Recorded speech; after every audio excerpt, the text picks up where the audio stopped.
Hola? Sí. Bé, disculpeu una mica l'espera. Benvingudes i benvinguts a aquest acte del Febrer Llibertari. És el segon acte que fem. Vam començar tot just aquest cap de setmana passat amb una ruta i ara ja, de fet, les properes activitats les tenim orientades al tema dels maquis, però teníem aquestes dues activitats que sí que se sortien una mica del programa aquest general dels maquis, però que consideràvem important treballar-les, que un era la ruta aquesta que vam fer del gènere el dissabte passat, i avui, aprofitant el 120 aniversari de Josep Llunes, doncs volíem també aprofitar per parlar-ne d'ell, en ser una persona bastant desconeguda, tant ella com la seva obra, la publicació de la Tramuntana i altres coses que va escriure. Llavors, hem cregut interessant que vingués a explicar-nos la vida i les obres d'aquest autor, el Jordi Martí Font, que ha escrit uns quants llibres sobre aquesta persona i, de fet, la seva tesi en el seu moment portava aquest mateix títol i estava dedicada a la persona del Josep Llunes. No em vull ficar massa més perquè ja us ho explicarà ell, així que... endavant. Bé, moltes gràcies per convidar-me a venir a parlar del Llunes, que és una de les coses sobre les quals he parlat més al llarg de la meva vida i sobretot he investigat més perquè la tesi que he fet va ser conseqüència d'un treball de final de màster, després allò que vas alimentant i, curiosament, no d'història, sinó de filologia catalana, perquè precisament allò que vaig investigar del Llunes va ser l'obra poètica. El que passa que com que la resta no estava investigada, vaig haver de fer l'explicació de tot el context per entendre qui era aquesta persona, qui era al seu voltant i qui era aquest paio que va acabar fent teoria literària al final del XIX, una teoria literària que és destacadíssima, tot i que no està reconstruïda. I ara m'explicaré. Tot el que ell escriu deriva, diguéssim, de diverses línies que es troben al 1870. Aquestes línies comencen amb això, amb els cabetians, els seguidors de Etienne Cabet, que és aquest senyor francès que va proposar construir un món lliure que seria Icària i que finalment va ser un desastre absolut perquè Icària es va construir a Texas i va suposar que centenars d'obrers i obrers, bàsicament obrers, però catalans i francesos se'n anessin amb un terreny que havien comprat al mig del desert i es morissin, molts d'ells sense poder acabar construint aquesta Icària. Però aquí això va generar diverses coses. D'una banda, Clavé, que és un republicà federal però que va començar sent icarià, va crear els cors de Clavé, més que coneguts, però també més desconeguda la seva faceta socialista, de fet no socialista, perquè ell anomenava comunista icarià. Segons Monturiol, el creador del barco Peix, que també era icarià i de fet va construir en bona part aquest submarí, que és el primer submarí, a diferència d'Isaac Peral. Isaac Peral va rebre un finançament importantíssim de l'exèrcit per tal de construir una arma de guerra. En canvi, Narcís Monturiol va escriure, perquè va escriure un llibre teòric sobre el barco Peix, on deia que aquest barco Peix tenia prohibida una sola cosa, que era atentar contra la vida dels humans. Per tant, no podia ser un estre militar. I el tercer, Dos errades, que d'aquest senyor d'aquí, autor del Rei Mico Micó, que és una comèdia duríssima contra la monarquia, que aquest any amb els meus alumnes tornarem a rescatar, perquè a més també és autor de La Campana, que és el primer himne republicà federal. És un himne que el 1870 els obrers cantaven encara i que va ser el primer himne popular d'esquerres que va tenir aquest país, 1838-1842.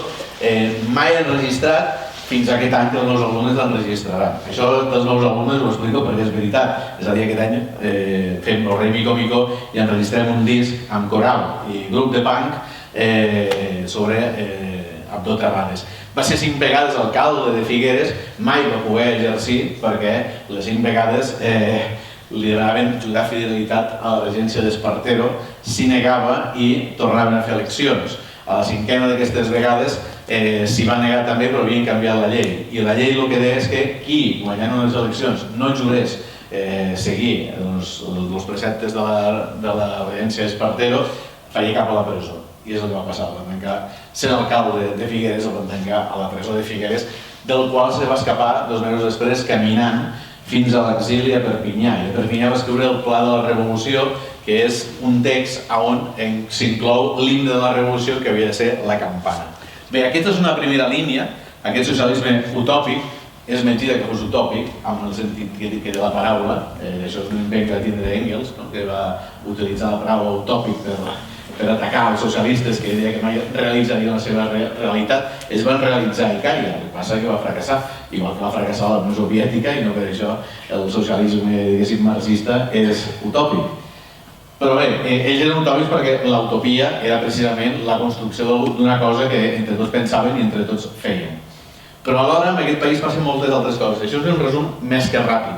Però el 1835, aquí a Barcelona, aquí a la plaça al costat de la catedral, la plaça Castella, que era una paret, no és una paret perquè evidentment hi ha una placa, però allà hi havia el vapor Bonaplata i va ser la crema d'aquest vapor Bonaplata una imatge del moment, l'expressió de l'antimaquinisme, que jo crec que erròniament s'anomena ludita, perquè aquí els ludites no van pintar res, els ludites estaven a Anglaterra, però clar, quan expliquem això necessitem sempre referents externs. Aquí va passar i no passa res. L'altre és aquest senyor d'aquí, Josep Barceló. Ara tenim la primera biografia que de Josep Barceló, publicada pel Local, que és un paio que escriu 3 articles en contra de les selfactines, que eren aquestes màquines de teixir que allargaven la mida de les teles, a la qual cosa volia dir que fotien fora bona part de la gent que treballava a les fàbriques, a la qual cosa se generava un problema, diguéssim, de feina. I va ser acusat d'un crim que es va demostrar que no havia fet, però aquest crim el va portar a ser agarrotat públicament i el seu assassinat va comportar a l'any següent, uns mesos després, però la primera vaga general a Catalunya el 1854. Sé que és arriscat dir que l'assassinat de Josep Barceló va provocar això, però és que a la vaga del 1854 els pocs textos que tenim parlen del Josep Barceló. Per tant, com a mínim, com a referent assassinat injustament per l'Estat, hi era. I després tenim aquestes esquerres republicanes, que no tenen una esquerra republicana, però és aquest republicanisme que tenia a personatges com aquest, com Pi i Margall, al capdavant. Un personatge que tenia, entre altres coses, tota una banda social i revolucionària importantíssima que va comportar que Pi i Margall es convertís en no només, diguéssim, el líder dels republicans, sinó en un dels líders de bona part, o un dels referents de bona part de les esquerres de tot el país.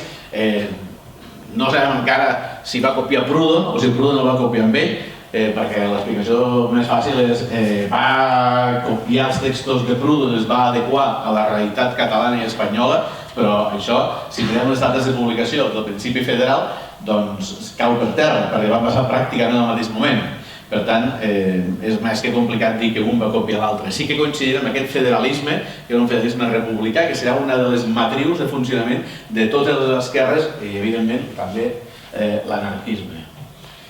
I arribem a aquest senyor, el 1852, neix un nen que es diu Josep Llunes i Pujals a Reus, una família que es dediquen, una part ve del camp i l'altra part de la família té una espècie com de forn de pa. Però arriba la fam del cotó, quan el cotó es produeix perquè a la guerra de secessió nord-americana els estats del nord minen els ports del sud per tal d'ofegar econòmicament al sud i per tant provocar que els acabin rendint-se. Va ser una de les moltes tàctiques, però va comportar una cosa que va tindre conseqüències arreu del món, i és que el cotó nord-americà, que és el que es venia a Londres i es venia a Europa i es venia per tant a Barcelona, Terrassa i Reus, va deixar d'arribar. I Reus, que és la segona ciutat més important de Catalunya en aquell moment, té 38.000 habitants, Barcelona en té uns 150.000, més o menys. Reus s'afona econòmicament i arriba a la fam del cotó, com hi diuen, comporta que l'Estat intervé la farina, perquè la farina passa a ser gairebé un bé no de luxe, però n'hi ha poca, i el preu comença a pujar d'una forma molt bèstia i se produeix un èxode interior a Catalunya en què molta gent del camp, però molta gent d'altres ciutats que són Barcelona, van fins a Barcelona. De fet, ells van fins a Barcelona i arriben a Barcelona i en 10 anys Llunes passa a treballar al millor lloc on podia anar a treballar, que és precisament una impremta. Però no és una impremta qualsevol. Jo no sé si va ser sort o què, segurament perquè eren de Reus i el coneixien. Se'n van anar a la impremta del González Sugrañes. González Sugrañes és un senyor que va ser alcalde de Barcelona després del 1868, a la Revolució de la Gloriosa. Va ser molt poc temps alcalde, però després va escriure aquell llibre que ara l'ha publicat l'Ajuntament de Barcelona, fa uns 3 o 4 anys, no sé quants, que és La República Barcelona, i explica la seva experiència del 74, quan ell va ser alcalde, i explica què va passar aquí a Barcelona. És un llibre interessantíssim de llegir perquè és com una caixa, inclou manifestos i moltíssimes coses, no és només narració de González Sugrañes. Però bé, en aquesta impremta és on fa cap Llunes. Quina característica tenen les impremtes en aquell moment? Home, doncs diverses. Bona part de la gent que treballa en una impremta sap llegir. Això és una cosa diferenciadora. Però a banda d'això, una segona, una impremta com aquesta té una part de la gent que hi treballa que és el francès, que és la llengua que serveix per parlar amb el món. L'anglès no era res important en aquell moment, la llengua internacional era el francès, i ell, entre això i les classes que després tindrà, que ja veureu, a l'Ateneu Català de Classe Obrera, dominarà el francès. Això és molt important perquè podrà llegir a tots els autors que estan escrivint no només francesos, sinó molts dels traduïts al francès, i per tant coneixerà. Tenim una cosa molt curiosa, aquest és Àngel Guimerà i Pere Aldavert, Pere Aldavert, les seves memòries. Pere Aldavert és el director de la Renaixença, és el company, el novi d'Àngel Guimerà, tot i que no es diu, però és així, estan enterrats els dos junts al cementiri d'aquí de Montjuïc, i Pere Aldavert, a les seves memòries, escriu això. Diu, cada un, amb el seu patracol, arribarem a Can Fiol. És un segon lloc on treballa Llunes. Diu, on hi havia un fadrí entès en ortografia catalana, en Llunes, si no hi erro el nom, un jove que després va ser molt de la flamarada. Si surt allà posat allà al mig i ens explica això, explica més coses. Quines més coses? Diu que el Llunes nen, perquè té 17 anys, és l'únic que a Barcelona sap composar el dictat en català. Què vol dir composar el dictat? Doncs composar dient i les cases van a no sé on. Composar vol dir anar traient els tipus, posar-los un darrere l'altre amb una velocitat terrible, fer-ho en català, que això ho sabia fer Llunes perquè llegia en català, i acabar composant. És a dir, no corrien quan estaven fent el dictat, però això és una barbaritat. Diu que és l'únic que a Barcelona és capaç de fer-ho. I per tant, sabem que tipogràficament és un paio que s'ha espavilat molt. Durant aquests 7 anys que ha estat treballant com a tipògraf, excel·leix en aquesta feina. Això és importantíssim en la seva vida perquè serà la feina principal que tindrà bona part de tota la seva vida. Se socialitza de seguida al Ateneu Català de la Classe Obrera i passa a ser secretari. A més, perquè 1868 hi ha hagut la Revolució de la Gloriosa, hi ha 2 lleis importantíssimes. Una, a banda que cremin el retrat de la reina al mig de la plaça Sant Jaume, i que la reina se'n vagi caminant. Aquí no ho veieu, però diu, los reis com emigren. És a dir, la tramuntana, hi ha molts fragments de la tramuntana aquí, no? I sempre la tramuntana se'n fot de tot. Diu, nosaltres emigrem caminant i els reis emigren en tren. Se'n van, és la Isabel II que se'n va a l'exili. Bé, el 1808 hi ha la Revolució de Setembre i comença el sexenni democràtic. 6 anys on hi haurà llibertat de premsa relativa, perquè també serà perseguida, I llibertat d'associació, també relativa perquè l'anarquisme serà perseguit. Però tot i així, abans del 1868 això no existia. Per tant, això què fa? Doncs fa que entitats com l'Ateneu Català de la Classe Obrera es radicalitzin. L'Ateneu Català de la Classe Obrera és una organització que havien creat els burgesos de la ciutat i el bisbe per tal de que els obrers fessin una espècie de FP. És a dir, sabessin com comptar la llargada de les peces, sabessin treballar amb màquines i poguessin produir. És a dir, ensenyaven als obrers a produir i ja està. Però, i per cert, Gonzalo de Sugrañes, aquest que heu vist abans, va ser president de l'Ateneu Català de la Classe Obrera en aquesta època. Però no res, en 2 o 3 anys, l'Ateneu Català de la Classe Obrera, on per cert fa classes en Cel Clavé, classes de cant, a poc es va radicalitzant i al 1870 la major part de gent que hi ha són d'aquells que participaran al Congrés Obrer de Barcelona, que és el moment en què l'obrerisme català decideix fer el pas i adherir-se a la Internacional al sector anarquista, bakuninista concretament. Doncs bé, ell passa a ser secretari a partir del 72-73 de l'Ateneu Català de la Classe Obrera. A la major part de llibres d'història es diu que ell publica aquest llibre, Llunes es dient, és mentida, ell va encomanar-lo. És el primer llibre escrit per obrers i per escoles obreres, perquè fins a aquell moment tots els llibres d'escola passaven la censura eclesiàstica. I aquest és el primer que els internacionalistes creen un llibre d'escola, que és un llibre horrible, perquè és un llibre per repetir i per aprendre de memòria. Però és la primera vegada que el contingut no està controlat per l'Església. El contingut quin és? Doncs, si vols ser feliç i no sé què, fes-te de la Internacional. És així, és com si fos una doctrina però internacionalista.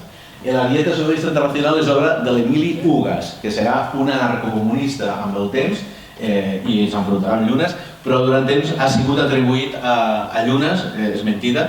L'Ateneu Català de la Classe Obrera va estar al voltant del convent de Sant Felip Neri, però em sembla que no és en aquesta façana, sinó a l'altra. Aquesta és la façana aquella de les bombes, on va caure la bomba durant la Guerra Civil. És l'última part de la història de l'Ateneu Català de la Classe Obrera, perquè el 1874, amb el cop d'estat de Pavia, el que passarà serà que es cremarà l'Ateneu, es cremarà la seva biblioteca i es tancarà. Per tant, desapareixerà l'espai aquest. Però abans els obrers han tingut temps de fer coses. Per exemple, el 1873, veient que els carlins comencen una guerra per tal de guanyar-la i tornar al rei Carles aquell, el que ell deien que era seu, doncs aquests carlins al davant teòricament havien de tindre l'exèrcit, però l'exèrcit espanyol ja li estava bé que els carlins guanyessin. Això és el que diuen els internacionalistes. I què fan? Doncs creen una milícia popular, que és aquesta d'aquí. Són els guies de la Diputació. Al capdavant hi ha Baldomer Lostau, que va ser un internacionalista però després va ser un republicà i va ser un regidor de l'Ajuntament de Barcelona fins i tot. I Llunes s'hi apunta i va a Caldes de Montbui. Si aneu a Caldes de Montbui, aquesta batalla està situada dintre del nucli del poble. Hi ha unes plaques que posa en aquest carrer d'aquí els liberals, que són els guies de la Diputació, van enfrontar els carlins, els van fer retrocedir durant un dia. És una batalla que la guanyen els guies de la Diputació. I fan una celebració brutal, els carlins són escombrats completament i aquí ho celebren d'una forma molt bèstia. Ho celebren tan bèstiament que Llunes, pràcticament durant 10 anys, cada dia en què se commemora el dia que havien guanyat els carlins, se'n van ell i molta gent que havien sigut dels guies de la Diputació a fer festes aquí a Caldes de Montbui. És a dir, és com una gran celebració. Però passen més coses. Passa, per exemple, els fets d'Alcoi, la revolució del petroli. Passa també, entremig, la Comuna de París, importantíssima. Importantíssima perquè serà el punt de no retorn de l'obrerisme. L'obrerisme, el 1868, fa un congrés que comença dient hem de donar suport al Partit Republicà, hem de donar suport al cooperativisme i hem de donar suport a totes les esquerres en general. El 1870, quan se tanca el Congrés Obrer de Barcelona, diuen som apolítics. Apolítics vol dir, és molt complicat el que vol dir perquè s'ha volgut explicar de formes molt diverses, però apolitis bàsicament vol dir que no participem ni tan sols del Partit Republicà. I a més, això passa el 1870, però al 71 hi ha la Comuna de París, i a la Comuna de París, a la tramuntana, apareixen molts textos en què diuen mai podem tornar a ser republicans, perquè a París qui va massacrar el poble? Els republicans. Per tant, com hem de ser republicans? No podem ser republicans. És un punt, diguéssim, de no tornar enrere amb aquest avançar fins al 1870, que és el moment de l'anarquisme. El Congrés Obrer de Barcelona, que el dirigeix Farga Pellicer, el dirigeix perquè és qui l'obre, qui el tanca, qui convoca, qui fa 1000 coses. Es reben la gent que ve de la resta de l'Estat al Ateneu Català de la Classe Obrera i es crea la Federació Regional Espanyola de l'Aire, que tindrà la seva importància. L'any següent tota la gent que participa és perseguida, comencen a prohibir-se associacions obreres. Per què? Perquè què ha passat al 71? La Comuna de París. Per tant, la Internacional és un perill absolut i comencen a perseguir els obrers organitzats.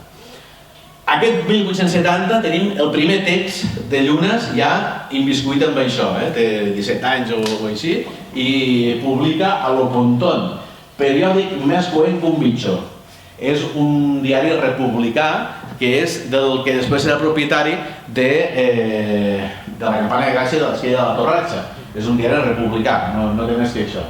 Hi ha textos de Llunes i estan signats amb el seu nom, una cosa estranya, perquè després d'això deixarà de signar els seus textos amb el seu nom i passarà a escriure altres coses. Però a més, és també el corresponsal a Barcelona del Condenado, una publicació anarcocolectivista de Madrid que publica textos bàsicament polítics, de pensament. El primer poema del Llunes és aquest d'aquí. Diu: quan manava Fernando anava mal, quan manava Cristina anava igual, quan manava Isabel res era bo, ara que manen Prim tot és pitjor. Així poble espanyol veurà si et plau que mentre tingui reis serà l'esclau. Aquest és el primer poema que tenim escrit per ell. Ara bé, hi ha dos articles seus que són interessantíssims, que no estan publicats, ni aquí ni a cap llibre dels publicats fins ara, que són dos articles seus just abans de la Comuna de París, on explica, on proposa als francesos obrers que estan retrocedint davant de l'exèrcit alemany, austro-hongarès, que quan arribin a París se'n vagin cap a Versalles, l'ataquin i acabin amb la República Francesa. Això és una cosa superestranya, és un diari republicà aquest, però és un primer text on veiem que Llunes, tot que aquí parla com un republicà, ja se'n va d'aquest pensament republicà i està caminant cap a un altre lloc que el veurem de seguida amb la seva militància, a la Unió de Noògraf. Noògraf és una paraula que s'inventen, que recull a tota la gent que treballa amb alguna cosa relacionada amb el pensament, amb escriure, impressors, escriptors, dibuixants, tota aquesta gent són noògraf. De fet, acabaran publicant una revista 10 anys després que dirà El Noógrafo, que és una revista excepcional a nivell de disseny, que també escriu Llunes, però bé, en aquest moment ja tenim la Unió de Noògraf, que és la seva forma d'entrar dintre de la Internacional, perquè tu no et fes soci, membre de la Internacional, sinó que et fes soci d'un sindicat i aquest sindicat s'adheria a la Internacional. La Unió de Noògraf serà allò que s'adherirà a la Internacional. Al 74 el cop de Cervavia fa que treballi diverses coses, es fa tramviaire, és ben curiós, això és una cosa que vaig trobar que no havia trobat a cap lloc, i tramviaire vol dir que porta això, porta un tramvia d'aquest tipus, però a més munta una vaga de tramviaires i deixen el seu tramvia, el deixen tirat al Pla de Palau i li foten foc. A mi és una vaga que la perden, però i s'escapa cap a Vilanova i la Geltrú, i aquí dic emprenedor fracassat perquè va intentar un negoci de sabó amb un altre soci, va fracassar, i després va intentar portar un teatre i també va fracassar. Per tant, l'època aquesta va ser bastant desastrosa. Ara bé, ens estem apropant als 80, encara estem als 74, 75, 76, 77, 78, i a l'estat espanyol hi ha un canvi que serà protagonitzat pel Sagasta. Mateu Sagasta no és que sigui l'hòstia, però comparat amb el govern que hi havia fins a aquest moment, doncs donarà, diguéssim, més mà oberta a que la gent pugui agrupar-se, pugui escriure textos i publicar-los. I Farga Pellicer, aquell que havia convocat el Congrés Obrer del 1870, que és també impressor, fan una crida amb una colla de gent que coneix que són impressors, tots ells són internacionalistes, l'absoluta majoria d'ells, jo crec que tots, però hi ha algun que encara no sabem ben bé d'allò, són membres de l'Aliança Socialista, de l'Aliança Democràcia Socialista, que és l'organització secreta, anarquista, que teòricament va arribar a l'estat espanyol a través del Faneli i es va crear. De fet, hi ha diverses reunions, una a Manresa, per exemple, on bona part d'ells signen, Llunes no hi és, però se suposa que sí que hi és. El brollador militant d'Anselmo Lorenzo s'explica que ell se troba a Barcelona amb un cafè amb bona part d'aquesta gent que ara veureu i diu, sí, tots eren membres de l'Aliança. Doncs bé, tots aquests membres de l'Aliança s'ajunten tots i al 1881 hi ha un tio que es diu Evaristo Ullastres, que és un federal republicà de l'Empordà, que té pasta i munta una impremta. I la impremta es diu l'Acadèmia. És una... ara dirien... no, bueno, ara no sé com ho dirien, però fa uns anys dirien un think tank, d'aquests de... un pol de pensament. Perquè treballen junts.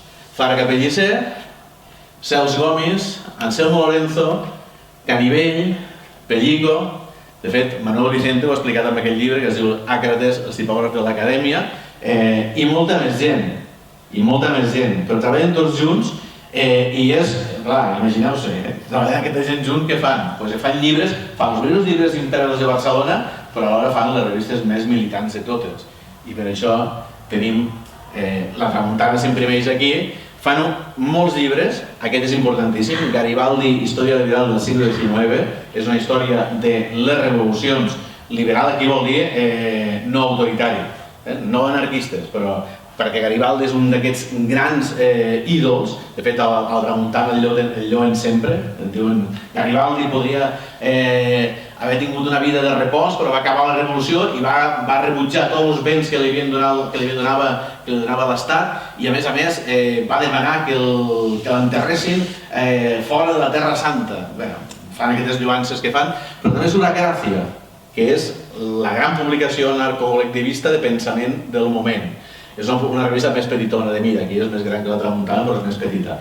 Però també fan el Diari Català. És a dir, no és una impremta només d'anarquistes, els que hi treballen ho són, però fan coses com aquestes. I el Diari Català, de Valentí Almirall, que no és una publicació anarquista, tot i que tota la penya se viuen pel mateix lloc. I és interessant veure, perquè tenim de fet unes cartes del Llunes, que no estan publicades tampoc, són aquest munt d'articles del Llunes no publicats encara, on explica que quan eren petits anaven a apedregar els guàrdies urbans, els municipals de Barcelona, amb pomes, al mig de la Rambla. En clar, els tiraven pomes i marxaven cap a allò. Passen els anys i Valentí Almirall va a buscar Llunes per tal de presentar-se en unes eleccions municipals. Però Llunes li diu, a mi no m'enredis, porta el programa que teniu i me'l miraré. I li porta el programa que tenen els catalanistes i diu, això és una merda. O sigui, això... I encara li diu, vine la setmana que ve que et donaré el meu... Són 3 articles que se diuen explicacionables. De fet, l'Eliseu va fer una anàlisi dels articles aquests amb un article seu publicat a la Corbella. El 1881, per tant, passa allò, però passen moltes més coses. Hi ha una que no he posat, canta òpera, perquè ha après a cantar, segur que van cantar fatal, però van cantar una òpera que es deia La cova dels Horts, d'un tio que es deia Gabanyac, que l'única crònica que jo he pogut localitzar diu que la secció de cors no ho feia massa bé, i ell estava en la secció de cors. Però bé, Llunes tira cap a la banda de l'anarcocol·lectivisme i al 81 també, si el 1874 havia estat prohibida la FRE, tot i que no havia desaparegut, va anar desapareixent a poc, al 1881 tota aquella gent que heu vist abans, aquests mateixos que estan aquí, creen, i altres, però aquests sobretot, creen la FTRE, la Federació de Treballadors de Radio Espanyola. Una cosa molt curiosa, és un sindicat anarcocol·lectivista que no té referent internacional, perquè l'internacional l'ha petat. no hi ha una... Així com al 1870 sí que hi havia la Internacional, que hi eren tots dintre, marxistes, anarquistes, no sé què, al 1881 això havia petat i no busquen un referent internacional, sinó que ells faran el seu sindicat. Serà el sindicat, la FTR, que tindrà més allò, més quantitat de gent. Però anirà petant a poc, amb l'enfrontament entre diversos sectors. Llunes és del sector anarcocol·lectivista i el 1883 els acusats a Jerez de pertànyer a la Mano Negra no rebran el suport de la gent que està al capdavant de la FTR, se'n desentendran, diran que no estan a favor de la violència individual i tot això. Són aquests dos sectors que després se separaran més a partir del 1890 i de fet una part dels obrers andalusos condemnaran a mort a tota la gent que està al capdavant de la FTR. Aquest serà el conflicte més greu que hi haurà, serà sobretot a partir del 83-84. De fet, Llunes a partir del 82 abandonarà bastant aquesta primera línia perquè ha quedat una altra cosa. El 82 és el moment, diguéssim, d'explosió màxima, no? I el 1881 el que crea és la tramuntana. Per tant, el 81 fa de tot i el 82-83 se va separant. Què vol dir que queda la tramuntana? Doncs vol crear una revista, no publicar una revista com era el Pontón, sinó fer una de seva. I fa un projecte que es diu La Teula, periòdic escrit amb sal i vinagre. És un periòdic bàsicament anticlerical, molt durament anticlerical. Però el tanquen perquè fa un article que es diu Els Reis, que amb un humor que té, que és la marca de la casa, es dedica a atacar als Reis Mags, perquè diu que són tan semblants als reis d'Espanya que més no poden ser. I per tant, aquest atac als reis mags, que són els reis d'Espanya, fa que tanquin la revista. Fa una segona revista que es diu La Teula Barcelonina, que dura encara menys, dura 2 o 3 números, i finalment treu la Tramuntana. La Tramuntana no és seva encara, és de l'Evarist Ullastres, del mateix que és propietari de l'Acadèmia, però ell passa a ser el director de facto des del començament. La Tramuntana serà una publicació escrita en català, durarà 17 anys, traurà 717 números, vendrà 4.000 exemplars cada setmana i publicarà Déu i sa mare, perquè publica tot Déu aquí dintre. El que passa és que hi ha uns articles no signats, però a nivell de pensament hi ha des de l'anarcocomunisme fins a clàssics, és a dir, Kropotkin, fins a autors republicans, fins a autors catalanistes, fins a autores feministes, fins a de tot, a espiritistes, maçons, tothom escriurà dintre de les esquerres catalanes aquí dintre. Catalanes i dels països catalans, perquè la Tramuntana es ven a tots els països catalans. Ho sabem perquè a la contraportada hi ha una petita nota a cada número, a partir del número 100 o 200, on surt la gent que no paga. I sabem que, per exemple, que al Coi hi havia uns que no pagaven, o que a València hi havia uns que no pagaven, o que a Maó hi havia uns que no pagaven, o que a Falset, que hi havia un tio que no pagava mai i que surt 1000 vegades, i la secció es diu Les rates de la Tramuntana. Per tant, allà veiem que és la primera publicació obrera que es ven i es llegeix a tots els països catalans, tot i que el concepte de països catalans no existeix com a tal, però no es ven en canvi a Madrid ni es ven a Sevilla. I sí que es ven a Perpinyà, es ven a Maó, es ven a Fraga i es ven a Alacant.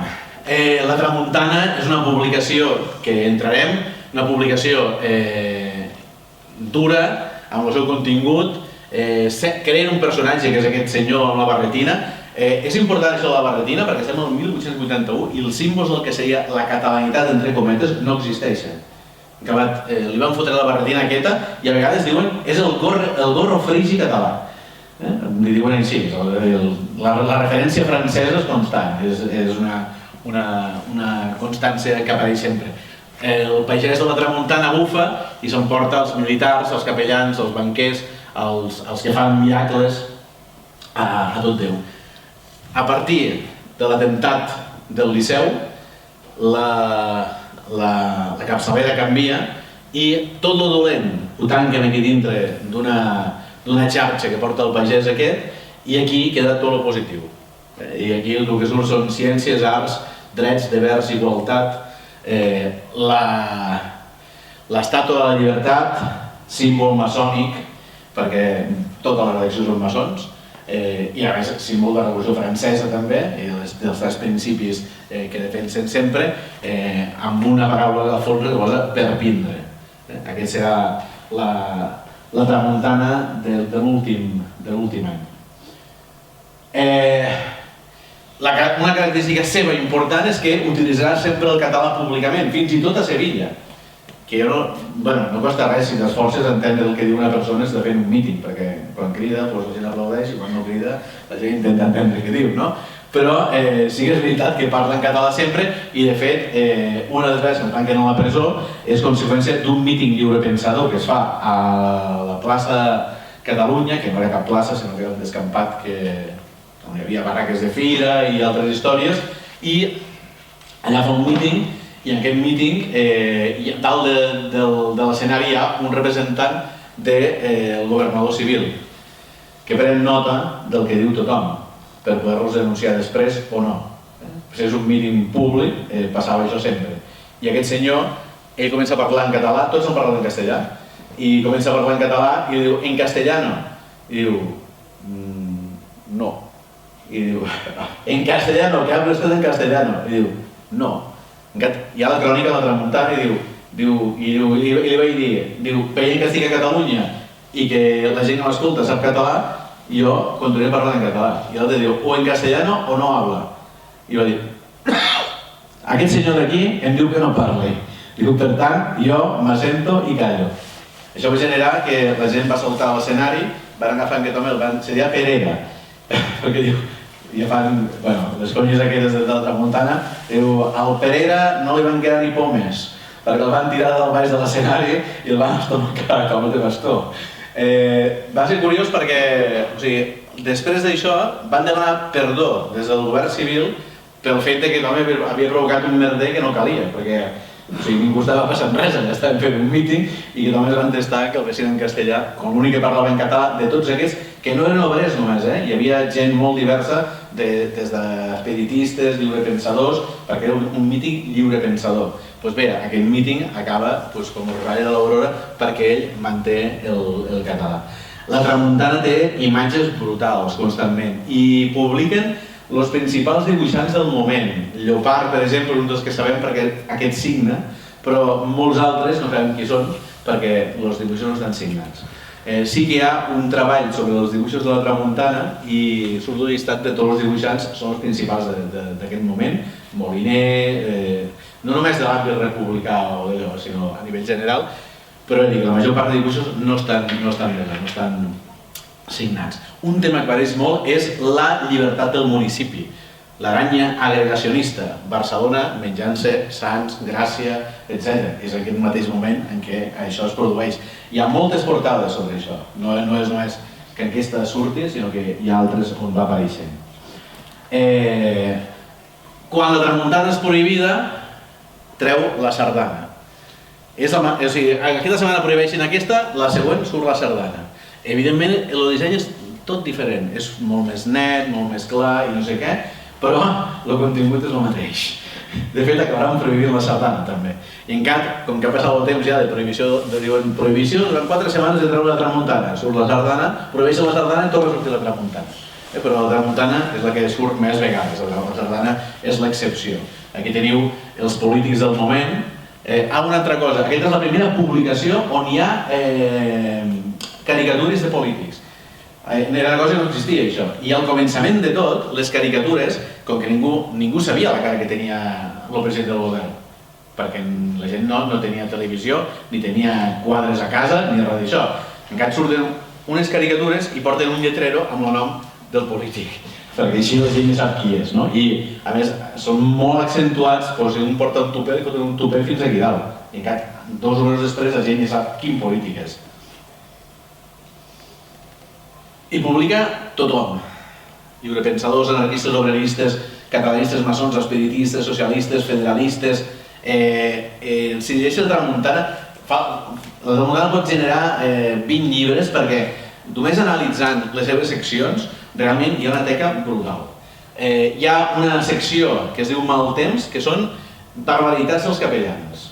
En canvi, el capellà de Vinaròs aquesta setmana ha sigut perseguit per dos fidels que van saber que havia tingut relacions amb un nen al confessionari. Això surt cada setmana amb gent de tots els països catalans. És bastant curiós perquè aquí l'àmbit també dels països catalans, tot i que torno a dir que aquest àmbit no existia com a objectiu polític. Aquí, l'anàlisi no acabaríem mai, però hi ha una cosa bàsica. Aquest personatge sempre porta una ploma. Aquest és un alter ego de Llunes o de la gent que escrivia, perquè la forma de lluitar contra els bisbes, els rics, les rates, el bàcul del bisbe i no sé què, és la ploma. Hi ha una defensa brutal d'allò que ells eren el progrés. Quin progrés? Doncs la màquina de vapor, el tren, però alhora el tren i al darrere una altra vegada l'estàtua de la llibertat. A través del llibre arribarem a la llum del coneixement. Aquí torna a passar el mateix, ensenya el canó amb la ploma i aquí porta una ploma, però en aquest cas aquest és més allò, i està clavant a baix els peixos vestits de capellans o de militars, en aquest cas aquí, que és la il·lustració que va utilitzar la gent de Descontrol per fer l'obra completa de Llunes. L'anticlericalisme és total, apareix moltes vegades, però alhora serà allò que el perseguirà més. A través d'una associació que es diran, com veig aquesta associació que es diu Abogados Cristianos, és exactament el mateix. O sigui, hi ha un número de Tramuntana que rep 35 denúncies per part d'una associació que es diu Associació de Pares Cristians. Aquests pares cristians el massacren completament i de fet comportarà que en una quinzena d'ocasions Llunes farà cap a la presó. Farà cap a la presó, a vegades poc temps, però dues de les vegades durant molt temps. La segona que estarà més temps serà conseqüència d'haver fet un article on diu: mireu si ens creiem poc els catalans tot això de l'Església, que a la Verge Maria mai hem dit Verge, sempre diem Mare de Déu i prou. Doncs això, el fet de no acceptar la virginitat de Maria, farà que el tanquin 3 setmanes a la presó. És brutal, és una barbaritat. De fet, mentre està tancat a la presó, tenim una explicació d'un dels redactors que van a buscar els articles, que li passa l'article a través de... Això era Reina Amàlia, que estava ultrasaturat de gent. No sé quants hi cabien, però hi havia com a 3 vegades més gent del que cabia. I aleshores la gent va allà i ell li passa els articles per la finestra i van aquí, piquen i fan la publicació. Perquè bona part d'aquests que heu vist abans també estan dintre de la redacció de la Tramuntana. A més de Guanyavents, Emili Guanyavents, el poeta anarquista, que és molt anarquista, que acabarà sent el 1900 l'autor de la lletra dels segadors. Però en aquest moment és internacionalista i poc catalanista. D'imatges com aquesta n'hi ha constantment, és un continu. Però a banda també tenim una cosa importantíssima, i és que per estudiar, tenim pocs estudis sobre elles, però les dones espiritistes, republicanes i anarquistes, les que van crear l'Associació Autònoma de Dones de Barcelona, es publiquen a la Tramuntana tots els seus textos explicant que la setmana que ve fem una reunió, l'altra setmana d'allà obrim una escola laica, l'altra setmana d'allà fem lectura d'aquests textos dintre del nostre Ateneu. És a dir, la Dolors Marín, que és l'única persona que conec que les ha estudiat així bastant a fons, a la Tramuntana és el lloc on se pot anar a buscar, perquè realment apareix permanentment. De fet, l'Amàlia Domingo Soler va a l'enterrament de Llunes quan mor, és a dir, tenen una relació constant. L'Amalio Domingo és la mèdium, la Teresa Clamont l'anarquista i la López de Ayala la republicana. Les tres que creen aquesta organització autònoma de dones que dona un espai a la Tramuntana, surten articles d'opinió seus, és a dir, hi ha una permanent d'allò. És membre de la maçoneria Llunes, sabem que estava a la Lògia Constança de Gràcia i també que parla amb nom de diverses lògies, dos concretament, amb algunes públicament. Tot i així, al moment en què Sagasta signarà, Sagasta era el grau 33, era la màxima de la maçoneria, però era president del govern. i era que signava les sentències de mort. I aquesta imatge és una portada de la Tramuntana que diu: a la glòria del gran arquitecte, meditant sobre el món i la vida, mort violenta li causa respecte per ni ombra voler d'homicida. Aquí té un munt d'indults que havia signat, però aquí posa 5 d'octubre, que és el dia que han de matar 3 anarquistes a Montjuïc, que està aquí dalt. Aquí el núvol que posa anarquisme, no el veieu. I finalment Sagasta va signar la condemna de mort i al següent número Sagasta surt amb el manil ple de sang. I aquest és un punt important, perquè és un trencament important entre una part de l'anarquisme i la maçoneria. Una part, tota no. Però també, per exemple, al moment en què s'obrirà la Biblioteca Arús, Llunes està tancat a la presó, és un moment que està tancat més temps, va estar tancat uns quants mesos, i aleshores Llunes envia un text perquè es llegeixi a la... Van fer 2 inauguracions, una inauguració oficial i una inauguració de societats obreres. A la inauguració de les societats obreres, el text que es va llegir va ser un text de Llunes dedicat a Arús, fent una grandíssima lloança d'Arús, i amb el qual tenia, segons totes la gent que ha investigat, sobretot a Arús, una relació, sobretot a través de la militància maçònica. La persecució és brutal.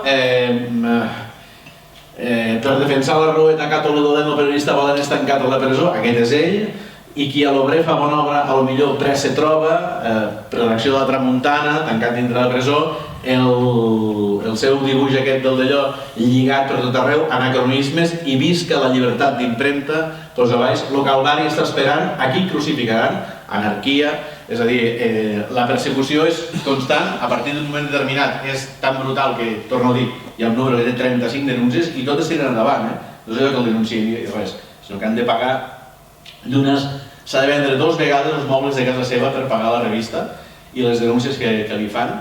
Permanentment estan recollint diners i en un moment en què està bastant fluix de salut fan un atemptat contra ell i el destrossen completament. Al carrer Ponent, que és on hi havia la redacció, el criden per anar a la redacció i hi ha unes dones que estan allà, es treuen unes barres de ferro i comencen a pegar-li fins que cau estès per terra i en aquestes dones les acompanya un paio que quan marxa corrents hi cau un revòlver. El Llunes el recullen i el posen dintre d'una farmàcia, el curen perquè el cap obert estava fet pols i el portaran. Les ciutats obreres de Barcelona recullen diners i el porten durant 2 o 3 mesos a Caldes de Montbui, en un sanatori, perquè s'arregli, però torna a ser bastant fet pols, i comença a escriure uns articles duríssims en contra de les 3 classes de vapor, que és el sindicat que dirigia un senyor que es deia Josep Pàmies. És bastant curiós això, entre Josep Pàmies i l'altre del d'allò, i el de l'UGT, sembla que estem parlant d'ara, perquè tots són personatges que repeteixen els noms, però tancada o parèntesi que no venia a cuento, Josep Pàmies s'enfronta, és el president de les classes de vapor i Llunes diu que treballa per la policia. De fet, tenim uns quants poemes de Llunes parlant de policies secretes infiltrats, és bastant curiós, sobretot un que es diu Un tipo, que és un poema duríssim també. La portada de la Tramuntana parlant contra el Pàmies és terrible, és a dir, mitja portada s'aprenen insults i l'altra mitja dient que és un delator de la policia, que és d'on van sortir els diners que van servir per atentar contra mi, etc. Per tant, l'enfrontament és molt dur entre aquest sector més anarquista i les classes de vapor que serien socialistes, però que una petita part havia intentat seguir una part més o menys marxista, però que tampoc no se m'han acabat sortint. El 10 de juliol del 85, Llunes i altra gent, però en aquesta primera edició, sobretot Llunes, convoca el primer certamen socialista de Reus. L'any anterior, el Centre d'Amics de Reus havia posat diners per tal de donar un premi a qui fes, dintre d'un certamen literari, un text de lloança o d'explicació de com s'havia d'organitzar la Federació de Treballadors de la Regió Espanyola. Un tema bastant raro per un certamen literari, però bueno, aquest era el tema. Què va passar? Que no van donar el premi. I aleshores Llunes va enfadar molt, publica diversos articles dient que no l'han donat perquè tots que estan dintre del món literari són una colla de burgesos i decideix convocar el primer certamen socialista. Jocs florals anarquistes perquè entra dintre de tota una trama que ell va construint, que l'anomenarà de diverses formes, però el nom que tindrà més fortuna serà literatura obrerista, i que a la inauguració del certamen literari explica com ha de ser. És això d'aquí. Diu, la gran i noble causa de l'obrer té necessitat de fer néixer quelcom precís i indispensable de tota idea, ha de fer néixer una literatura i un art propis, que li serveixin com a medi actiu d'expressió i de propaganda que acrediti el valer dels puntals en què funda els seus principis. Avui veiem ben clar una cosa que ens ha de moure a instruir-nos i a crear en aquells dos conceptes, en art i en literatura. Aquesta, diguéssim, és la seva cosa curiosa. És a dir, no només és un militant sindicalista, anarquista i d'allò, sinó que és també un militant cultural. Un militant cultural que vol construir una cultura obrera diferent i oposada sobretot a la burgesa. És molt més llarg aquest text, publicarà diversos textos on defensarà això, però alhora publicarà poemes, i farà poemes com aquest. Si l'home que ha nascut per ser explotat i per servir els burgesos de joguer sapigués de pensar-ne el seu dret, que tan injustament li han usurpat, no fora per ningú tiranitzat, viuria molt tranquil i satisfet, cobrant de son treball producte net i gozant de completa llibertat. És una poesia que enllaça directament amb la poesia del rector Vallfogona, de Pitarra, de tota la gent que al 19 es va anomenar el català que es parla i que és una poesia que rima en consonant, que és, evidentment, contada sempre en versos majoritàriament de 7 síl·labes, 5 síl·labes, poesia popular. Poesia popular per ser dit en veu alta perquè la tramuntana no es llegia en silenci. De fet, tenim un poema de Llunes que explica que estan al cercle La Regeneració i està un cridant la tramuntana, que està llegint-lo en veu alta a tota la gent que hi ha al davant. Per això els 4.000 exemplars no són 4.000 lectors, són moltíssims més. Això passa en tots els casos de la premsa obrera. De fet, es va començar a llegir en silenci a començament del segle XX i dintre dels àmbits populars va estar avançant el segle XX. La lectura en silenci és una cosa molt moderna. Aquí tenim pocs estudis sobre la lectura, però en anglès en tenim molts i els obrers anglesos mai van llegir en silenci. Ho llegien tots cridant, amb el text al davant i amunt. Per això tot rima d'aquesta manera tan pesada avui de llegir, però en aquell moment tan important que fos així, perquè sense aquesta rima no hagués existit. O aquest d'aquí, que diu, fent poesies amb molt suc, sense plorar com Jeremies, penso ser un Habacuc. Jeremies és aquell que plora, es lamenta a la Bíblia de tot allò que no pot canviar i no sé què. Habacuc és un profeta que el que fa és primer fotre foc a tot el que té al davant i després dir, i ara qui queda que vulgui enfrontar-se a mi? És a dir, defensa que la seva ploma ha de ser duríssima per enfrontar-se als enemics, no per plorar i lamentar-se i no sé què. I per això la poesia seva té aquesta potència que com aquests poemes té. El 86 publica La Revolució, que és la seva màxima producció. És un poema èpic que no és excel·lent ni res, però perquè el situem a la mateixa línia. Tot té les diferències, és radicalment diferent i si haguéssim de fer una gradació, Verdaguer estaria aquí i Llunes estaria aquí baix. Però té la mateixa intenció, construir un poema èpic que parla d'una cosa molt clara, de la Comuna de París. El tema recurrent, cada vegada va apareixent. Ara bé, que la Comuna de París passa a Barcelona. I s'acaba d'aquesta manera. Presentarà al Teatre Ribes el 18 de març del 1886 amb una d'aquestes vetllades socialista, artística, literària que forma part també d'aquest món de la literatura obrerista.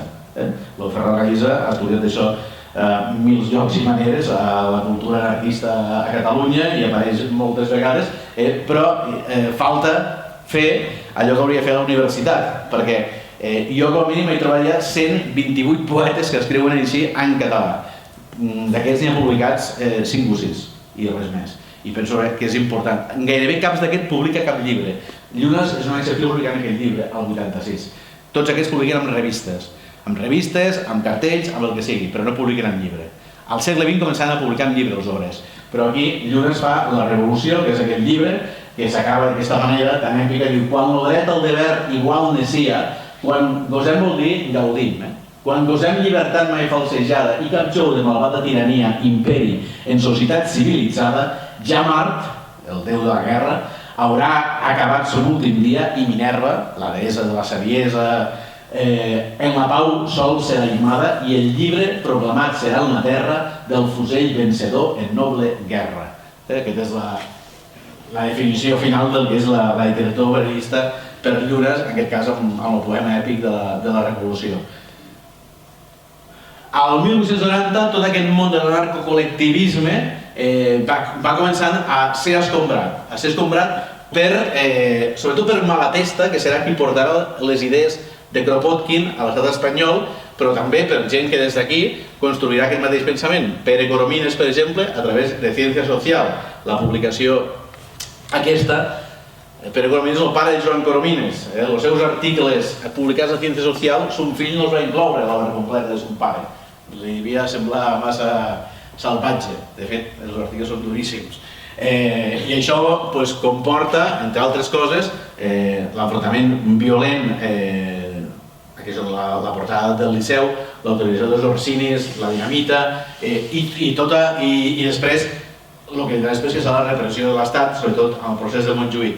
Tot això és un món que Llunes i la gent de l'anarcocol·lectivisme no comparteixen i de fet s'hi enfronten. L'abandonament de la lluita anarquista es produeix sobretot a partir de la bomba de canvis nous, que ell escriu, aquesta portada és l'última tramuntana que es publica, amb llàgrimes d'indignació més sentides en el fons del cor que sortint dels propis ulls, comencem a escriure el número aquesta setmana baix la dolorosa i terrible impressió del monstruós atemptat de diumenge darrer. I aquí explica que si aquells que han fet l'atemptat són anarquistes i se reconeixen com a anarquistes, ell deixa de ser anarquista, tot i que ell pensa que no són anarquistes, que són una altra cosa. Després aquesta publicació és molt curiosa perquè a la contra surt una nota petita que posa a les 3 de la matinada ha sigut detingut a casa seva el director d'aquesta publicació, de fet és detingut, és portat a Montjuïc, és torturat al Cero, com moltíssima altra gent, com 500 més, i en el procés de Montjuïc afusellaran Txeri, Moles, Nogués, Alsina i Mas, molta altra gent serà torturada i sortirà també un llibre que és Les presons imaginàries del Joan Coromines, del Pere Coromines, que han tornat a publicar fa 3 o 4 anys amb una altra edició, que és un llibre d'aquests excel·lents publicats a partir d'aquí. Llunes deixarà la militància obrerista i deixa escrites diverses obres. Quines obres? La primera, La família, Estudios Filosóficos Sociales, és una anàlisi bàsicament darwinista de la societat, no té massa més que això, però té un apartat que es diu l'anarquia, que serà utilitzat a l'enciclopèdia que la IFB, el sindicat anarquista nord-americà, publicarà una enciclopèdia sobre anarquisme i quan se dedicarà a definir les paraules, és a dir, anarquia, col·lectivisme i no sé què més, quan definirà la paraula anarquia, utilitzarà la definició que Llunes fa amb aquell llibre, a la família. Utilitzarà, el diu José Llunes, que és el nom que ell utilitza, és la primera de totes. La segona és aquesta, que serà la que presentarà al certamen socialista de Reus, Organización de Expediciones de la Federación de Trabajadores de la Región Espanyola. Aquest text és igual que un text que fa Joan Peiró, que es diu Principis del sindicalisme. Bé, igual, és a dir, proposa el mateix, és a dir, el centre de lluita ha de ser el sindicat perquè és qui ve llogarà diners, però el sindicat sol, si no construeix un voltant on hi hagi ateneus, teatres, literatura, escoles, no serveix per a res. Defensa pràcticament el mateix. 2 textos que participaran al segon certamen socialista i Qüestions socials. Qüestions socials és el llibre del 19 més important escrit en català, de fet no n'hi ha gaire més, però escrit en castellà un dels principals, dintre de l'anarquisme i dintre del moviment obrer. Lo teniu publicat per Descontrol amb un llibre que teniu allà que inclou tots aquests altres llibres i és, no dit per mi, Pere Gabriel escriu en un article que l'únic autor que el 19 a tot l'estat espanyol és comparable als autors que venen des de fora, és a dir, bàsicament Kropotkin, Proudhon i Bakunin, és Llunes amb aquest llibre, en qüestions socials. És un llibre que publica, igual que va fer Kropotkin la conquesta del pa. És a dir, va publicant articles cada setmana a la Tramuntana i quan els té tots publicats, a cada article és un capítol i s'acaba convertint en tot en un llibre. Però el mateix amb aquest d'aquí. De fet, el llibre es diu Los Partidos Socialistas Españoles, no surt com a llibre, però ho publica en català per la Tramuntana. Això és el 92. Fixeu-vos, 91, qüestions socials, 92, aquest d'aquí. Aquest d'aquí, jo crec que és l'abandonament seu de l'anarquisme, tot i que ell continua dient que és anarquista.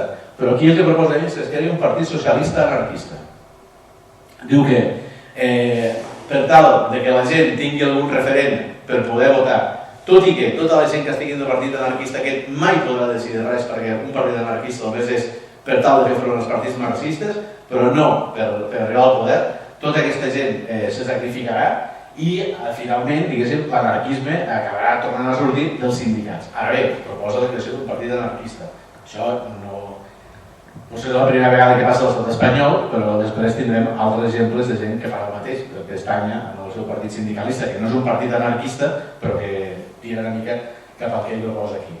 I finalment la llei de classe obrera, que és un text que de fet el fa és un compendi de normes per tal de crear, per exemple, un sindicat, demanar permís per fer un míting, fer un certamen literari, surten un munt de normes, però la cosa interessant és que al pròleg hi ha un text que es diu literatura obrerista. I és el text teòric més important seu parlant de literatura. Que és això que va ser el que a mi m'ha portat a estudiar a Llunes i que crec que és una part importantíssima seva que a dia d'avui encara no ha estat, diguéssim, posada. Sí que han tenit molts llibres que parlen de Llunes de la banda sindicalista, anarquista i tot això, però la part literària continua sent un desconegut. No desapareixerà, és a dir, el 1896 deixa el moviment sindicalista, anarquista i també la publicació, però continua escrivint. I continua escrivint a Barcelona Esport. Què farà? Farà cròniques de ciclisme, de tenis, d'esgrima i de coses diverses. Acabarà sent propietari de Barcelona Esport i acabarà aconseguint, amb el temps, comprar els deportes. Aquí hi ha un merder que encara no s'ha aclarit perquè hi ha un munt de denúncies entre els expropietaris de... Quan ells deixa de Barcelona Esport, algú torna a treure de Barcelona Esport. Ell denuncia que de Barcelona Esport perquè ell està prenent clients de los deportes. Són publicacions, aquesta és la primera publicació, la més important de tot l'estat com a publicació esportiva. És una publicació que inclou aquest text d'aquí, de nuestro amigo y compañero Mr. Hans Camper, de la sección de fútbol de la Sociedad de los Deportes, antiguo campeón suizo, deseoso de poder organizar algunos partidos en Barcelona, roga a cuantos sientan aficiones por el referido deporte se sirvan ponerse en relación con él, dignándose al efecto pasar por esta redacción los martes y viernes por la noche de 9 a 11. És el text de creació del Barça. La crida del Gamper, que aquí està escrit com a Hans Camper, però que és el Gamper demanant que qui vulgui jugar a futbol que passi per la redacció dels deportes, que estava dintre del gimnàs, és a dir, no és que fos una redacció d'allò, i aquí tenim la foto, la primera foto que hi ha no és del gimnàs, que és del Gamper i de l'altre, no recordo com se diu, no sé com se diu. Al carrer? No, al carrer. L'altre pare que... No, el gimnàs Soler sí, però... Hi ha un tio que va amb doble B, no sé què, però igual, els Gamper i un altre són els que surten a la foto, que és la foto que el Barça sempre en treu, i aquesta nota també, aquesta és una de les notes. Llunes havia arribat a l'esport no perquè ara vol dedicar-se a l'esport, sinó perquè s'hi ha dedicat sempre. De fet, això que teniu aquí és el Torín de la Barceloneta i és una demostració d'un globus, però aquí dintre es feien també demostracions de gimnastes. I Llunes, quan era jove, era gimnasta també. De fet, també portava bicicleta, no aquestes, sinó que hi havia un velocíped, amb aquell com la roda gran, i es llançava de la punta de dalt de la Rambla fins baix de tot, no sé com devien parar, perquè no hi havia frenos, però ell era un dels que feia això. És a dir, sempre havia fet esport i ho havia mostrat, perquè de fet defensava que feia esport. Tot i així, al final de la seva vida, després dels cops rebuts, les tancades de la presó que li van crear un reuma molt bèstia, que segurament va ser allò que va portar a morir. Aquí el tenim amb l'última fotografia coneguda, és una fotografia d'una colla d'excursionistes que després acabarien sent els excursionistes de Catalunya, el centre d'excursionistes de Catalunya. Aquí encara no ho són, però ell hi va i aleshores hi ha moltíssima gent pel voltant, és una foto que va trobar el Manuel Vicente i va dir, aquest aquí és el Llunes. I el Vicente va dir, no, però després tu mires bé i sí que ho és. I de fet, a la crònica explica la gent que va quedar d'excursió i ell hi és. Fixeu-vos, aquí té 52 anys, que és quan moriria, ja no feia esport, evidentment, però realment estava fet pols completament. De fet, el número que publica Los Deportes, aquest número on mor, fixeu-vos quina cosa més curiosa, un tio va ser ateu tota la vida i que es va dedicar a allò, robat a Dios en caridad por el alma de José Llunes i Pujals. Va ser la seva dona, la Concha de Santigosa, que era de missa i va fotre això aquí al lloc. Però després, al següent número, van canviar radicalment la portada dels Deportes i aleshores van fer aquest dibuix, que és del seu nebot, de fet, del Torrents, i dintre hi ha poemes, textos de record del Llunes, i allà ens explica, en certa manera, com va morir. I ens explica que mor, que el seu cos col·lapsa a conseqüència del reuma, de no poder-se bellugar, de l'estar fet pols, i que havia que diuen que a conseqüència de les tortures, etc. acaba fet... De fet, tenia una llaga molt gran a la cama, que la va tindre durant anys i que no acabava de curar-se mai, perquè també apareix... Per això quan estava a la tramuntana, és a dir, que el cos del seu estava fet pols i als 52 anys mor i desapareix. Durant aquests anys han publicat bastantes coses sobre Llunes, ja que no es poden trobar ja, aquí a la Revolució ja moria, ara sortirà La moria una altra vegada, que és el primer conte utòpic català escrit i publicat, un conte que té una història una mica tràgica, perquè quan Llunes encara no ha mort, però l'any abans de que mori, Anselmo Lorenzo va publicar aquest conte a la revista Blanca en castellà i signat per ell. Tenim una espècie de debat amb el Manuel Vicente perquè ell diu que potser sí que era del...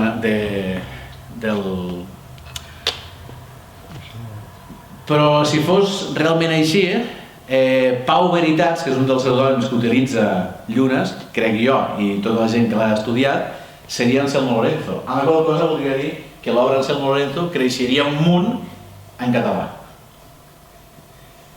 Cap dels investigadors de l'Anselmo Lorenzo ha dit mai que Pau Veritas fos Anselmo Lorenzo. En canvi, tota la gent que ha investigat a Llunes diu que Pau Veritas, que és el pseudònim que signa el conte a la Tramuntana, era Llunes.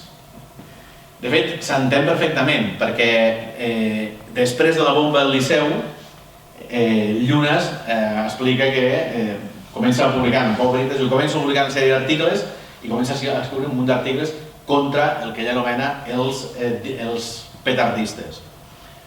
Si allò fos d'Anselmo Lorenzo, vol dir que Anselmo Lorenzo també s'hi posicionava. No hi ha cap article d'Anselmo Lorenzo parlant en contra, diguéssim, de la gent que posava bombes. No ho sé. Jo continuo pensant que A moria és claríssimament un conte utòpic, un conte escrit en català, publicat a la Tramuntana, signat per Pau Veritats, o Pau Veritas, que és el nom que utilitza Llunes a tota la Tramuntana quan signa coses seves, perquè hi ha poemes, si en el moment hi ha autor també de poemes escrits en català signats amb aquest nom. Bé, és igual. En tot cas, el llibre tornarà a ser publicat ara sense la Revolució, serà només el conte. El conte és molt divertit, és un, curiós, com a mínim. Aquí hi ha la poesia completa, que ara, això és introbable perquè ho va publicar el Centre de Reus. Ara sortirà aquest d'aquí, que publiquem El Diable Gros, que és la poesia sencera completa, que porta com a títol Habacuc, que és el profeta que ho crema tot. Aquí teniu l'obra teòrica completa d'Escoltrol, que inclou tots els textos teòrics seus, un número de la Corbella, que vam reunir diversos textos, un article d'Eliseu, sobre un article teu. Aquí és el text biogràfic i aquest d'aquí és la pel·lícula que van fer la gent de Saurines, que es diu El vent de l'anarquisme, que durant aquest any està penjada, de fet, a la seva pàgina, diuen Saurines, i la podeu mirar a baixa resolució, amb un ordenador es veu perfectament, i explica, diguéssim, tot això que us he explicat fins ara, més o menys d'una forma més ordenada i més i visualment atractiva, diguéssim, que és allò que fa la gent, que fa tot això. I em sembla que amb això acabo, i si voleu dir alguna cosa, doncs parleu ara o calleu per sempre. No, vull dir que si hi ha preguntes, intervencions o el que vulgueu, doncs feu-les. si no veiem un got d'aigua i anem recollint. Doncs, si us sembla bé, ho deixem aquí. Gràcies i...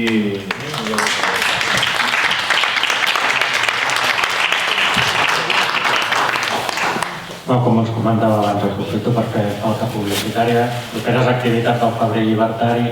Tenim una ruta sobre el maquis urbà a Barcelona aquest dissabte al matí a les 11. Arc de Triomf, perdó. I que després vindran les xerrades amb el Manel Arissa i també amb la Dolors Marín, i una tarda de jocs de taula que tindrem a Can Vies també. Un dels jocs de cartes sobre el maquis, els dos són sobre el maquis, un està fet pel col·lectiu que vindrà a fer-lo, l'altre és un joc de cartes que van fer a Madrid i que la mateixa gent també ens explicarà. Encara hi ha alguna cosa. I que el fet que el senyor Llunes comencés a fer textos aquests en català, que habitualment l'anarquisme es presentava això en castellà, perquè jo tinc una referència del meu pare, que estava a la CNT i va marxar a França, etc. I jo a vegades li havia preguntat com és que tots els llibres anarquistes sempre estan en castellà. I no m'ho sabia explicar, no ens havia dit, mira, tots us feixin castellà perquè hi havia una arrel de castellà, perquè tots ens entenguéssim, l'anarquista no molt especial, per un cantó volia que ens entenguéssim tots i no li importava un pito renunciar a una sèrie de llengües regionals, etc. Llavors jo penso que això del senyor Llunes s'hi va coincidir amb la Renaixença una mica. Sí que hi havia un moviment aquest catalanista que començava a donar-se la importància a Maragall, a Verdaguer i tot això, a donar-se la importància a que hi haguessin textos en català i que la gent veiés el català com una llengua assumida, diguem. Ho veig una miqueta així, diguem, però que l'anarquisme, almenys el que jo havia sentit explicar, perquè hi havia l'anarquista d'una sola llengua, que el que preconitzava l'anarquista, que per un cantó era una bona idea, no? Era la idea aquesta que en el món tots ens poguéssim entendre i tots poguéssim parlar una mateixa llengua. Això va anar a parar amb l'esperanto, que tampoc va funcionar perquè, clar, les llengües van emparellades amb una convivència i amb una història de cada país i amb uns sentiments, i que no és fàcil crear una llengua que no tingui aquests costums i aquestes coses. I llavors jo crec que una de les coses de l'anarquisme que s'acosta molt a l'idealisme aquell de l'utopia, s'acosta molt, tenen algunes diferències, perquè l'anarquista va més a mot política, assembleària, etc. I l'utopia, a més, és com una idea estupenda, com ha començat al principi de Colbert, francès, d'aquest anunci i tal, però que recordo que l'anarquista no es preocupava massa de la llengua, en aquest cas de la catalana, diguem.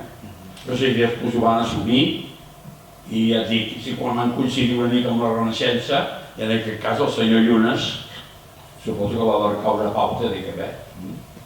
Això, simplement. De fet, el pròleg del llibre aquest de la poesia completa del Llunes porta com a títol, el Pedro Magí Sunyer és un professor de literatura catalana de la URB, i el títol és "Hi va haver una renaixença anarquista?" Això és el títol.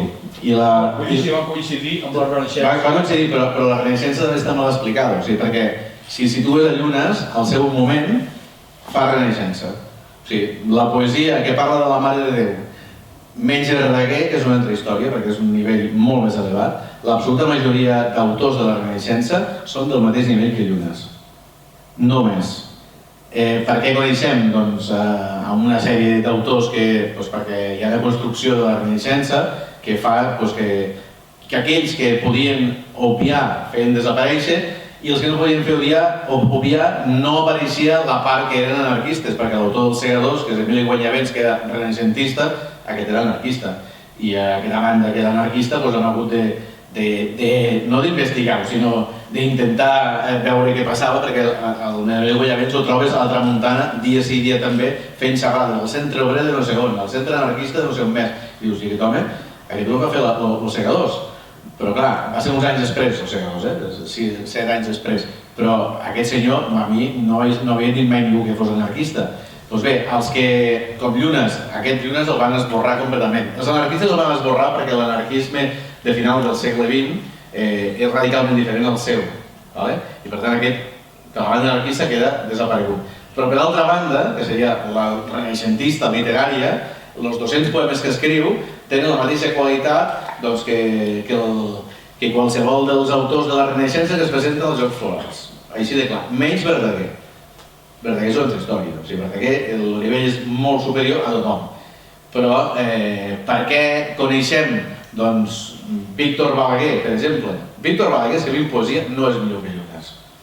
I això ho afirmo jo, o sigui, però o tu mires, tenen les mateixes estructures, les mateixes... Ara, un parlarà de la pàtria, tot i que Víctor Balaguer també parla de la revolució del començament, però és igual, parlarà de la pàtria, i l'altre parlarà de l'anarquia. I aquí hi ha la gran diferència, és a dir, la reconstrucció, l'explicació de la Renaixença no es podia fer amb aquests paràmetres. Fa poc ha sortit la primera tesi on la revista L'Avenç és qualificada com una revista anarquista. I dius, hòstia, i jo me vaig sorprendre, però després dius, a veure, per què no? Perquè resulta que tota la redacció de l'Avenç, del segon Avenç i del tercer, són anarquistes.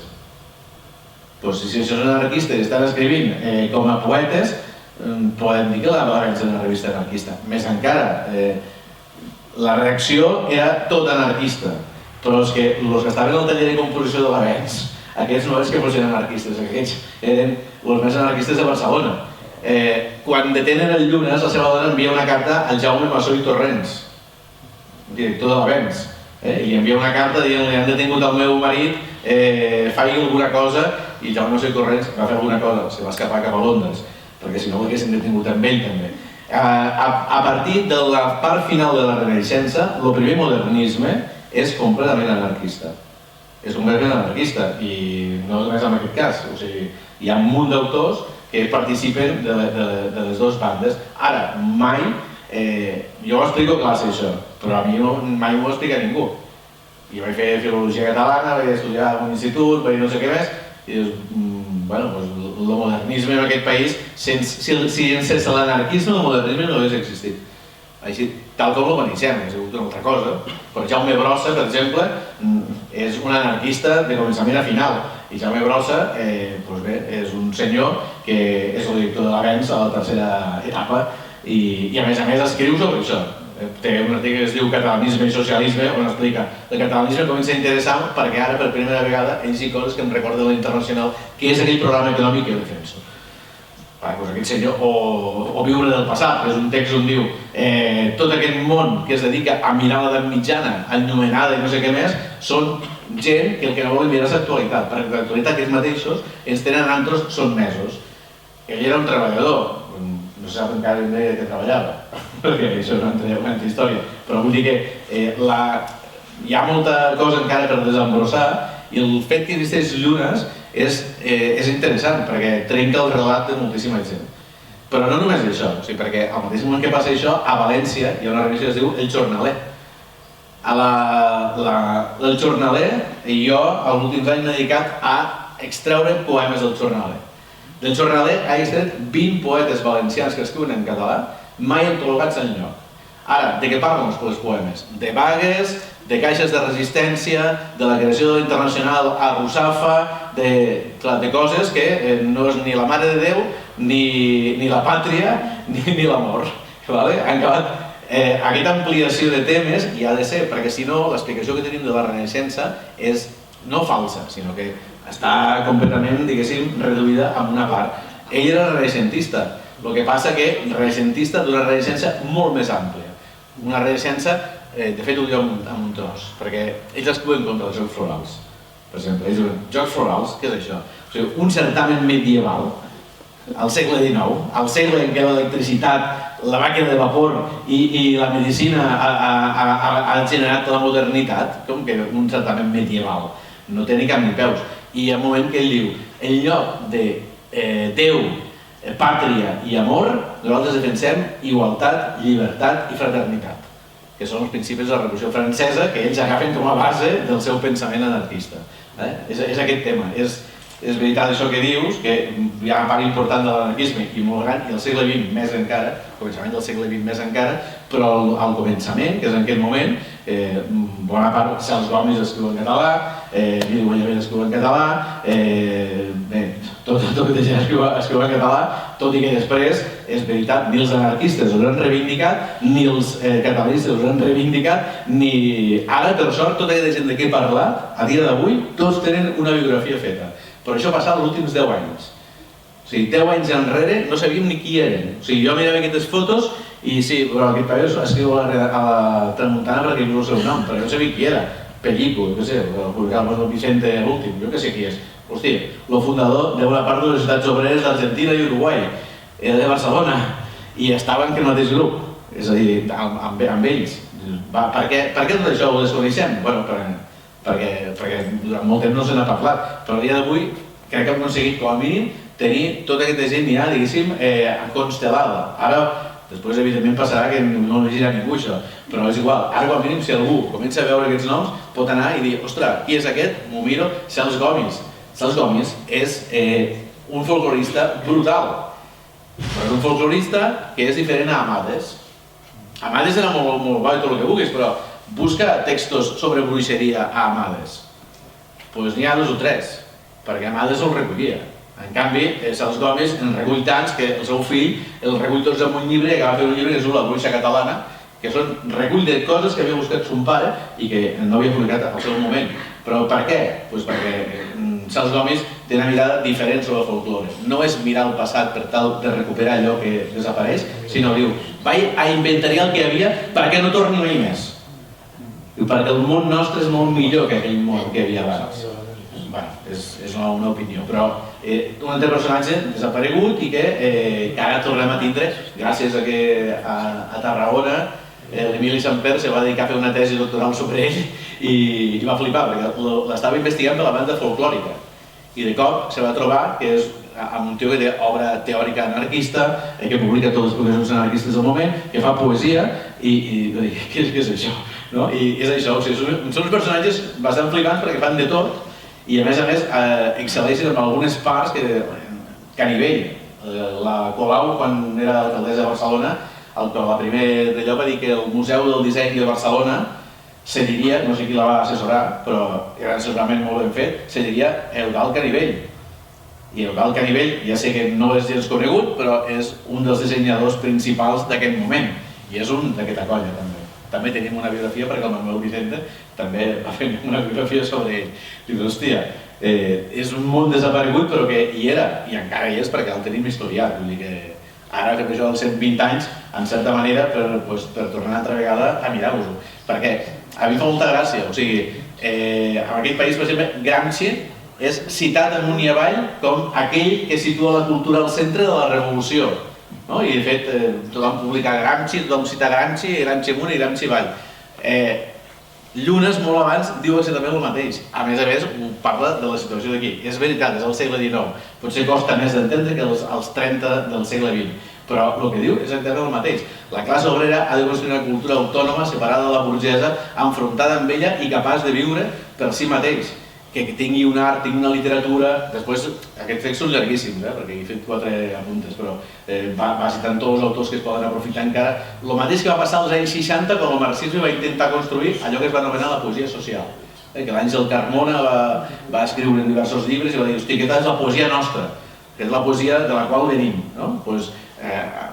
Si venim d'alguna cosa, entre altres coses, venim d'aquí també, no? I és això, és la nostra renaixença, la renaixença obrera, però que no has tingut, diguéssim, ni historiació, ni literaturització, ni res. Però ha de tenir l'oportunitat de fer-ho.